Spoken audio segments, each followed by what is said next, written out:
Welcome to back to my channel High Success Classes. Welcome to back to my channel High Success Classes. तो दोस्तों आज हम सामाजिक विज्ञान का क्या है कि बिल्कुल वायरल पेपर जो है कि आप लोगों के लिए लाए कुछ क्वेश्चंस जो कि अत्यंत ही महत्वपूर्ण है।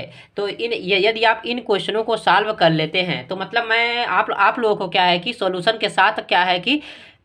के साथ आप लोगों को बताऊंगा। ठीक है, हमारे पास कुछ इंपॉर्टेंट क्वेश्चन हैं जो आप लोगों को हम बताएंगे। ठीक है, ये याद रखिए, मतलब अगर याद रखिएगा हमेशा। अभी मैं इस बात को मतलब कि लास्ट में, वीडियो के लास्ट में बताऊंगा। ठीक है, अब यहाँ पर चलते हैं। यहाँ देखिए पेपर सॉल्यूशन के साथ वायरल। ठीक है, सोशल साइंस का बिल्कुल वायरल पेपर। तो ठीक है, ऐसे आएगा सामाजिक विज्ञान का पेपर 2023 यूपी बोर्ड। ठीक है, तो याद रखिएगा 1 मार्च को नहीं, आप लोगों को 1 मार्च के बाद ही आप लोग का सामाजिक विज्ञान का क्या है पेपर होगा। तो आप लोग जल्दी से जल्दी जो भी क्वेश्चंस हम बता रहे हैं उनका सॉल्यूशन भी साथ में हम आप लोग को दे रहे हैं। तो उसको आप क्या करिए, प्रिपेयर कर लीजिए अच्छे से, क्योंकि बिना प्रिपेयर किए आप मत जाइएगा। ठीक है ना, क्योंकि प्रिपेयर करके जाएंगे तो आप लिख पाएंगे, अदरवाइज नहीं लिख पाएंगे। ठीक है ना, तो दोस्तों अब हम चलते हैं अपने क्वेश्चंस पर।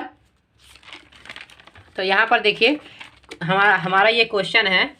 यहाँ पर देखिए, यहाँ पर प्रीवियस के वीडियो में हमने आप लोगों को ये सब बता दिया है, इसमें से पढ़ना है। ठीक है, अब यहाँ पर देखिए 11th वाला क्वेश्चन है जो हम आप लोगों को बताएंगे। यहाँ पर देखिए क्या कह रहा है, फ्रेडरिक। ठीक है, फ्रेडरिक सारियू कौन था? ठीक है, फ्रेडरिक सारियू कौन था? यहाँ पर देखिए फ्रांसीसी चित्रकार था। ठीक है, फ्रांसीसी क्या है, फ्रेंच एक्ट्रेस। ठीक है, यहाँ पर क्या है, फ्रांसीसी चित्रकार था। अब यहाँ पर 12th वाला क्वेश्चन हमारा है।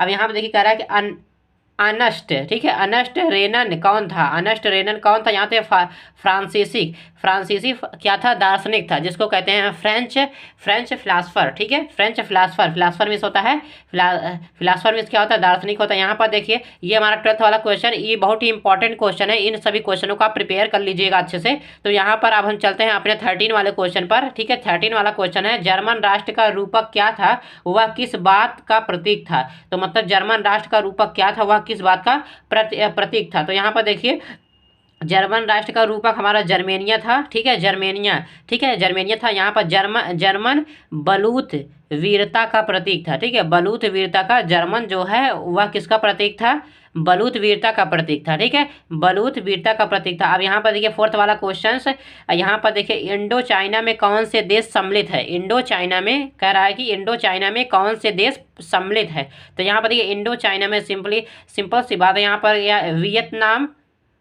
Laos, Cambodia. ठीक है, कंबोडिया। ठीक है, यहाँ भैया वियतनाम, लाओस, कंबोडिया। ठीक है, ये हमारे 3 क्या है कि देश क्या है कि इसमें है इंडो चाइना में। ठीक है, ये आप लोग आंसर क्या है प्रिपेयर कर लीजिए, ये हम आप लोग को अभी इसके बाद और वीडियो प्रोवाइड करेंगे। ठीक है, अब हम चलते हैं अपने 15th क्वेश्चन पर। देखिए यहाँ पर देखिए कह रहा है कि संरचनागत परियोजनाएं क्या हैं? ठीक है, संरचनागत परियोजनाएं मतलब होता है एक तरह प्लानिंग। ठीक है, परियोजनाएं मतलब क्या होता है, प्लानिंग होता है। और यहाँ देखिए ऐसी विशाल परियोजनाएं जिसमें अर्थव्यवस्था का ढांचा तैयार होता है। ठीक है, ऐसी विशाल परियोजनाएं जिसमें अर्थव्यवस्था का ढांचा तैयार होता है, उसे क्या कहते हैं हम? संरचनागत परियोजनाएं कहते हैं। ठीक है, ये बात याद रखिएगा, बहुत ही इंपॉर्टेंट क्वेश्चन है ये। इन सभी क्वेश्चनों को आप अच्छे से याद कर लीजिएगा, ये आप लोगों को मिलेगा। ठीक है, आपके बोर्ड पेपर में जरूर से जरूर मिलेगा। ये 2023 में ही याद रखिए आएगा। ठीक है ना, ये बात याद रखिएगा। ठीक है, अब यहाँ पर 16 वाला क्वेश्चन हमारा है। 16 वाला कह रहा है कि 1930 की महामंदी का वियतनाम पर क्या प्रभाव पड़ा? ठीक है, 1930 की महामंदी का वियतनाम पर क्या प्रभाव पड़ा? तो क्वेश्चन यहाँ देखिए क्या क्या प्रभाव पड़ा, वो हमारा प्रभाव जो है कि नीचे दिया गया है। ठीक है, वियतनाम पर प्रभाव। ठीक है, वियतनाम पर प्रभाव। अब देखिए यहाँ पर देखिए रबड़ और चावल के दाम गिर गए। ठीक है, फर्स्ट है हमारा क्या क्या प्रभाव पड़ा, फर्स्ट प्रभाव है, पहला इफेक्ट है। यहाँ देखिए रबड़ और चावल के दाम गिर गए। सेकंड है किसानों पर कर्जा बढ़ाने लगा। ठीक है, या तो बढ़ने लगा, कोई दिक्कत नहीं है, बढ़ाने लगा या तो बढ़ने लगा तो ज़्यादा बेस्ट है। ठीक है, बढ़ने लगा। यहाँ पर बेरोजगारी में तेजी से वृद्धि, मतलब जनसंख्या वृद्धि, बेरोजगारी मतलब ठीक है जनसंख्या वृद्धि मतलब कि जो जनसंख्या है उनको मतलब कि एक तरह से कह सकते हैं वर्क ना मिलना। ठीक है, वही बेरोजगारी है। ठीक है, अब यहाँ पर चलते हैं अपने 17वें क्वेश्चन पर। आप लोग ध्यान से इस क्वेश्चन को देखिए, यहाँ पर देखिए ध्यान से देखिए आप लोग अपने क्वेश्चन को। यहाँ पर देखिए 17वां ध्यान दीजिएगा, इस तरफ ध्यान दीजिए। यहाँ देखिए गांधी जी ने सबने अवज्ञा आंदोलन का आरंभ किन किन महत्वपूर्ण घटनाओं के साथ किया। ये जब हम पढ़ रहे थे तभी ये क्वेश्चन आया था, ठीक है। ये बहुत ही मोस्ट इम्पॉर्टेंट है, ठीक है जी। ये जब हम पढ़ रहे थे तभी ये क्वेश्चन आया था, ये भी हमें अभी याद है। गांधी जी ने सविनय अवज्ञा आंदोलन का आरंभ किन महत्वपूर्ण घटनाओं के साथ किए। अब यहाँ पर देखिए पहला क्या है, नमक कानून तोड़कर, ठीक है। फर्स्ट क्या है, फर्स्ट हमारा क्या है, कौन सी घटना है। इसके बाद यहाँ पर देखिए यहाँ देखिए नमक कानून तोड़कर। सेकंड है हमारा स्वदेशी वस्तुओं को अपनाकर व विदेशी वस्तुओं को बहिष्कार करके। बहिष्कार मतलब होता है उसका उपयोग ना करना या अपने देश से उन सामानों को बाहर निकाल देना, यही बहिष्कार होता है, ठीक है। ठीक है, आविष्कार मतलब होता है किसी नई चीज को बनाना, आविष्कार कहलाता है। बहिष्कार मतलब होता है बाहर निकाल देना या उस वस्तु का प्रयोग न करना, तो वह स्वतः ही समाप्त हो जाएगा, ठीक है। यहाँ पर देखिए और बहिष्कार के विषय में अगर बता दे तो देखिए बहिष्कार मतलब ये होता है जैसे जैसे जैसे जिस वस्तु का आप अधिक से अधिक प्रयोग करते हैं, तो मतलब अगला जो मतलब शॉपकीपर होता है वो सोचता है कि जो वस्तु बिके वही हम दुकान पे अपने अवेलेबल रखें। तो मतलब कि कुछ भी आप चाहे जो भी आप अधिक से अधिक मतलब जो चीज़ अधिक से अधिक मतलब कि क्या होती है परचेस होता है, वो क्या होता है सबसे अधिक से अधिक रखते हैं, ठीक है। आप चाहे कुछ भी हो सकता है, ठीक है ना। अब यहाँ पर आगे चलते हैं, हमारा 18वां क्वेश्चन ध्यान दीजिएगा आप लोग। किसके नेतृत्व में अवध किसान सभा का गठन किया गया, ठीक है। किसके नेतृत्व में अवध किसान सभा का गठन किया गया, तो यहाँ पर सिंपल सा आपका आंसर है बाबा रामचंद्र के नेतृत्व में अवध किसान सभा का गठन किया गया, ठीक है। ये बात याद रखिएगा आप लोग, ये क्वेश्चन याद करके जाइएगा, मोस्ट इंपॉर्टेंट है, ठीक है। जल्दी से जल्दी आप लोग याद कर लीजिए क्योंकि 1 तारीख के बाद आप लोग का एग्जाम होने वाला है। यहाँ पर देखिए साइमन कमीशन कब भारत पहुंचा अब वह इसका विरोध क्यों हुआ, ठीक है। ये हम पढ़ रहे थे जब क्वेश्चन तब भी ये आया था, ठीक है। यहाँ पर साइमन कमीशन कब भारत पहुंचा और भी कह सकते हैं और इसका विरोध क्यों हुआ। यहाँ देखिए यह 1947 में भारत पहुंचा, क्या पहुंचा, साइमन कमीशन, ठीक है, साइमन कमीशन, ठीक है।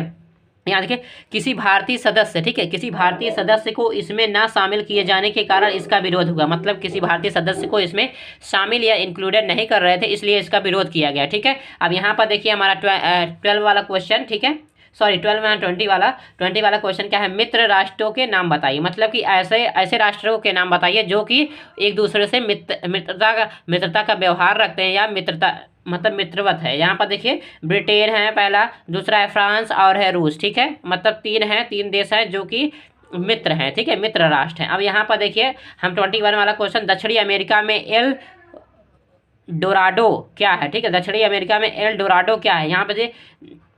यहाँ पर देखिए किंवदंतियों, ठीक है, किंवदंतियों की बदौलत सोने का शहर, ठीक है, किंवदंतियों की बदौलत सोने का शहर मतलब एल डोराडो, ठीक है। डोराडो हमारा किंवदंतियों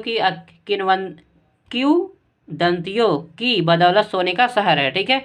मतलब यही है एल रोडारो, ठीक है। अब यहाँ पर देखिए अपने 12th वाले क्वेश्चन पर चलते हैं। हमारा 12th वाला क्वेश्चन क्या है, 12th वाला क्वेश्चन हमारा, किस देश के पास अंतर्राष्ट्रीय मुद्रा कोष और विश्व बैंक में वीटो पावर का प्रभावशाली अधिकार है। मतलब कह रहा है किस देश के पास अंतर्राष्ट्रीय मुद्रा कोष, मतलब मुद्रा कोष मतलब पैसा, ठीक है। मुद्रा कोष मतलब होता है एक तरह से जहाँ पैसा रखा जाता है, ठीक है, कोष वो है, ठीक है। जैसे डिक्शनरी होता है, डिक्शनरी में शब्दों को, ढेर सारे शब्दों को रखा जाता है, वैसे ये भी डिक्शनरी में होता है शब्दकोश, तो वैसे भी ये क्या है, मुद्रा कोष। मुद्रा मतलब होता है पैसा। और यहाँ पर देखिए और विश्व बैंक में वीटो का प्रभावशाली अधिकार है, वीटो का प्रभावशाली अधिकार है। मतलब कि किस देश में, मतलब कि मुद्रा मतलब कि है, ठीक है, किस देश में मुद्रा कोष है और उसका मतलब कि वीटो पावर किसके पास मतलब सबसे अधिक है, ठीक है। यहाँ पर संयुक्त राज्य अमेरिका, जिसको इंग्लिश में कहते हैं USA, United state of America, ठीक है। यहाँ पर देखिए हमारा 23 वाला क्वेश्चन है, 19वीं सदी में किस देश में उद्योगपतियों द्वारा मशीनों का प्रयोग किया जाता था, ठीक है। 19वीं सदी में किस देश में, ठीक है, उद्योगपतियों द्वारा मशीनों का प्रयोग किया जाता था। यहाँ देखिए अमेरिका में, ठीक है। 19वीं सदी में किस देश में उद्योगपतियों द्वारा मशीनों का प्रयोग किया जाता, किस देश में, मतलब हमारा देखिए अमेरिका देश में, ठीक है। ये बात आप लोग जितने भी क्वेश्चंस हमने आप लोग को बताए हैं वो आप अच्छे से प्रिपेयर कर लीजिएगा, क्योंकि यह असाधारण क्वेश्चन है, साधारण कोई क्वेश्चंस नहीं है, ये असाधारण क्वेश्चन है, ये वेरी वेरी इंपॉर्टेंट क्वेश्चंस है, ठीक है। तो हम देखिए आप लोग क्या है कि इतना तैयार कर लीजिएगा। इसके बाद हम नेक्स्ट वीडियो में आप लोग को और महत्वपूर्ण क्वेश्चंस आप लोग को प्रोवाइड करेंगे, ठीक है। हमने मतलब कि प्रीवियस की वीडियो में मतलब कुछ ऑब्जेक्टिव वाइज क्वेश्चंस हैं 10-20 हैं, उनको आप पढ़ लीजिए अच्छे से, और इसके बाद हम नेक्स्ट डे आपको फिर से नेक्स्ट वीडियो प्रोवाइड करेंगे, ठीक है। तो दोस्तों आज के लिए इतना ही। यदि हमारा वीडियो अच्छा लगा हो तो लाइक कर दीजिएगा, चैनल को सब्सक्राइब कर दीजिएगा ताकि जो भी हमारा नोटिफिकेशन है आप तक पहुंच सके। तो दोस्तों आज के लिए इतना ही। जय हिंद।